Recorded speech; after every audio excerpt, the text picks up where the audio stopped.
We're going, we're going, we're going. What are you going to do, jump in already?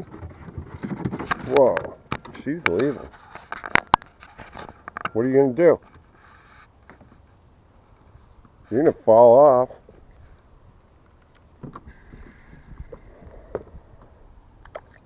Can't believe you're sitting up there.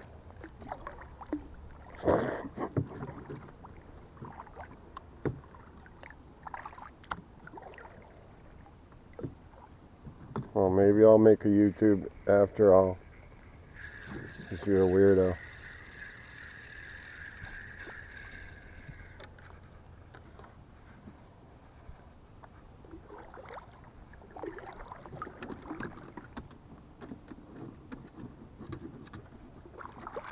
Are you going to fail or are you waiting?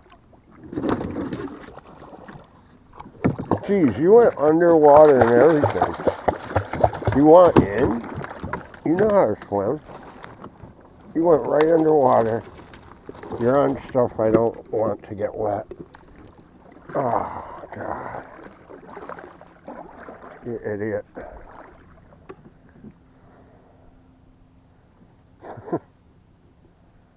Go. Go ahead. I'm cold now.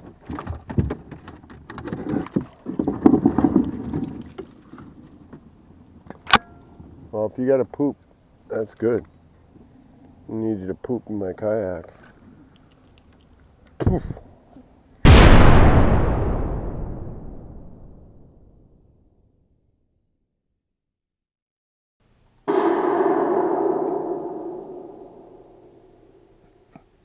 Hey everybody, Hitman from blackopsfishing.com.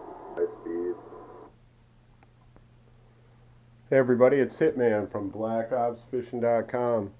I got this all-in-one computer. I watch YouTube videos while I'm working on my fishing tackle. We are in a heat wave. It's been going on for a long time. A couple of days ago, 2 days in a row, Saturday and Sunday, it touched 100 degrees. I haven't been bass fishing in 4 days, but I've been working, and we work sometimes in attics, doing mold jobs and that type of thing, so it takes a lot out of me. But what I did do was go through lots of my tackle, and I don't know if I have organization tips or if I got some questions. My tackle gets messy. I go out and go bass fishing, do tournaments or whatever, and it's a mess. Everything you use gets thrown around at the end of the trip, and what do you do? What I do, I keep a box on the boat to throw stuff in that I'm using that day. You're going to have lures that are wet, lures that are all salty and gunky, and things that got to be cleaned off. And if you don't do that all the time, you're going to lose your hooks, you're going to lose your lures, and that's what does happen to me. You know, if I decide to go to a pond, I make a little day pack. I might take any one of these bags and any boxes or whatever, and I make up a little day pack. Sometimes it's as small as taking one of these power bait packs and throwing 3 or 4 different plastics in there and the hooks that I might use and heading off down to a pond. Then I come home and I don't take all those hooks back out and put everything back away. What I do at the end of those days is I throw everything in these baskets, and it gets a mess. There's tons of stuff in these baskets, hooks, lures, everything gets a mess, and I'll put it in the baskets. And how was that hanging? Why did I take that down? There. So I put it in the baskets, and then my idea is that I'm going to go through it. I got this box. This is from Target. It's a sewing box. Pretty cool. And so these were full of hooks, like a Zoom frog with a number 5, with a 5/0 wide gap hook still in it. A Senko with a wacky hook in it. Kitex with still on jigs, all that type of thing. And I'm pretty sure that the salt in those products is going to hurt your hooks the longer it's left on those. Some of the lures that didn't make it right back into my box, I hung up because I got to do a little more work to them. They might need a new hook or something like that. So anyway, I took all of those lures. I re-skirted the jigs if it needed it. I use a strip of emery cloth, and any of the rust on these hooks is going to be surface rust, and you can clean them right back up. Probably 60% of this stuff in this box was used, and I was adding it up, and there's over $200 worth of stuff here. When I use a wacky worm, I like to use the band. I know I had 3 tubes. I don't usually see all 3 of them at once. Again, one of them might end up right in one of those packages and be thrown in one of these containers at the end of a day. So this is usually a wintertime project, but I've been bass fishing so much, I wanted to get it done, and I took 2 days during the heat wave to mess around with all this. So these are all tungsten weights. Some of them were still in my box, but a lot of them were in these bins. I mean, maybe on this plate here or in this thing. I had to go through all of this stuff, but these are all what I gathered in tungsten weights. That's a lot of money right there. Just so you know, these aren't junk bins. It's pretty much storage back there. Got a lot of gummies. Got a lot of different stuff. My catfish hooks, sinkers, tips, stuff like that. Those weren't the bins I was concerned with. It was these. So I just wanted to show you what I kind of gathered up. And like I say, at least 60% of this stuff had been used. I cleaned them. I oiled them. I just use a oilcloth with a little vegetable oil on it. I really don't know what you should oil them with, but I've done that for a long time, and it works. These were never used. These were some fish head spins that I ran into doing this organization. These were used. These are tube jig weights, tube jig hooks. These are all used. These are all, I forget what they call them, but it's a type of a jig. Slider jig, I think. Yeah, slider jig.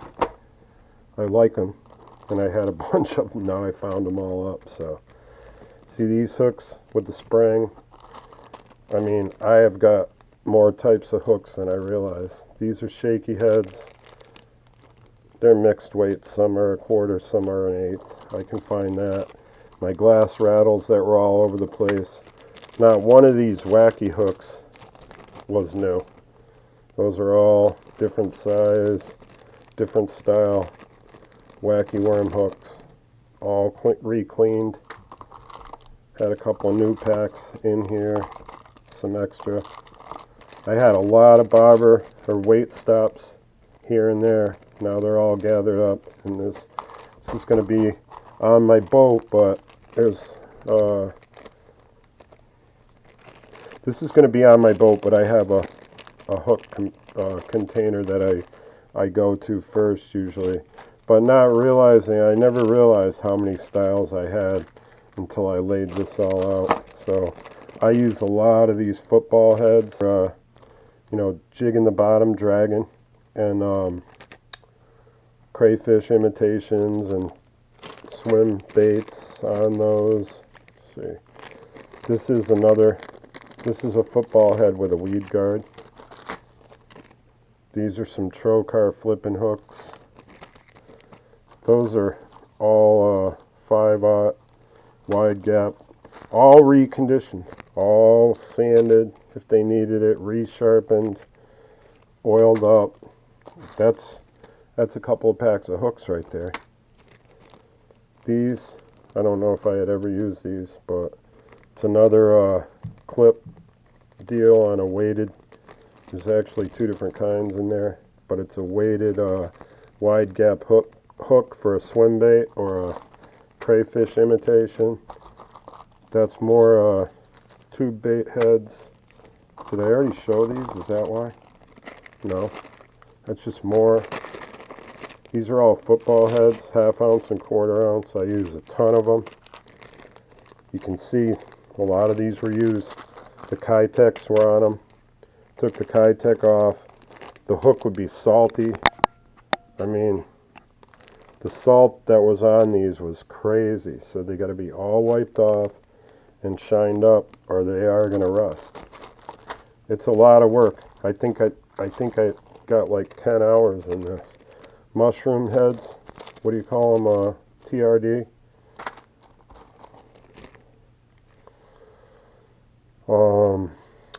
What do you call these? Rugby. This is a rugby jig head, football head, and it's a shaky style head, loose. There's some offset bass hooks. More 5/0. I always use those on the Zoom horny toads, which I use a lot. This was the only little miscellaneous bag I had. These are slider heads. These are repainted. They're sharpened. They're oiled. They're ready to go. They were used. More loose head, jig head. These are shaky head with a spring on it. These were new from Mystery Tackle Box. They sent me two. So I took them out of the big package they were in and bagged them. Here's an example. There's a couple of my worm weights and a hook. So I probably went worm fishing. I probably put a couple of hooks that I needed into this pack, and I threw my weights in there, and that's what that's left over from. That would have been in one of these baskets, but I didn't put it away. I just left it like that. These are jig heads. These are all the ones that'll sit up. Got more shaky heads. Skirts, punch skirt. My salt and pepper jig skirts. Not salt and pepper, peanut butter and jelly. I like the peanut butter and jelly on the finesse jig. But spinnerbait and jig skirts, which you should have on the boat in case you got to change up. And then a couple other new things. These always end up being something from Mystery Tackle Box. Pro split shots. This was from them too. Mustad, Power Lock Plus, and finesse blades. I don't know. That's them. So this little box might not be easy to go through on the boat. I'm sure it might be a pain, especially during a tournament, but I can get what I need ahead of time.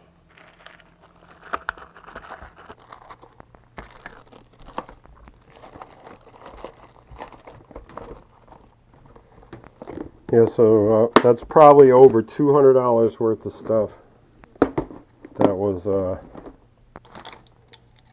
rust away. 60% of it at least that was already used and just sitting around.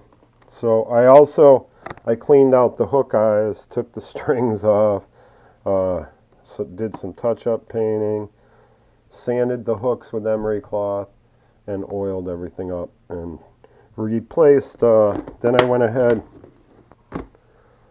same thing here. A lot of these are used. They're not going to look like it because I cleaned them up good and replaced the skirts.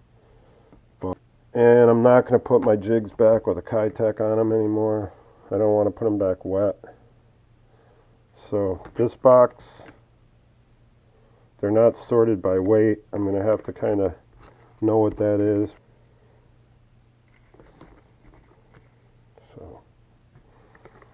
These guys were all facing the same way. The salt that was on my used jigs was crazy.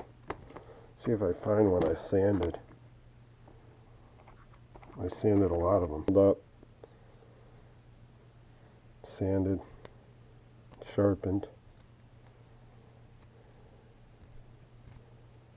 So here's one that was oiled up and sharpened and sanded. There's several of them in here.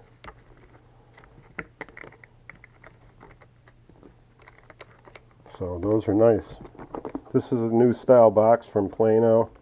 You can make the compartments any size you want to. I mean, that was one of the weird things with a lot of the boxes is they got small compartments and then they got a couple of huge ones. So you can't, make it all jigs, because what do you do with the huge compartments? I end up throwing a jumble of jigs in those or something else that fits in those. So this was pretty good. Make it all the size I wanted. Most of them snap the other way. These are all like structure jigs and casting jigs and finesse jigs. Finesse jig. But it's kind of a swim head, but I don't really have swim heads in here. These are all jigs that will fish the bottom. Football head, arky head, finesse. They're all cleaned up, re-skirted. I like black and blue.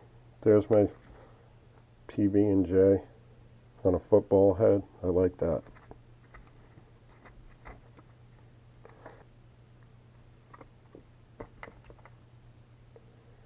Some small jigs, finesse jigs. When you got this jig right here, that's $5.99. That's a Kitech jig. $5.99. You got to take care of them, and it's really hard at the end of the day.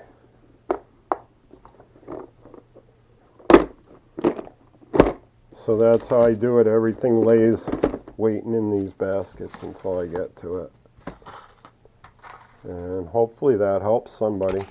Hopefully somebody can help me. Keeping my tackle organized is I find to be the hardest thing to do that there is with bass fishing. There's crazy amounts of tackle you need, and it goes bad on you. Got to take care of it. Right now it's full moon and the fish fed heavily at night. So I got a bass fishing tournament Wednesday that I'll probably do. That's tomorrow. It's not going to be a good fishing day, but that's the day. And then this weekend we have the annual catfishing tournament that we do. It's a Friday, Saturday, and Sunday deal. I'm going to make some good videos showing how we do it, showing the after party. It's going to be fun. Stay tuned.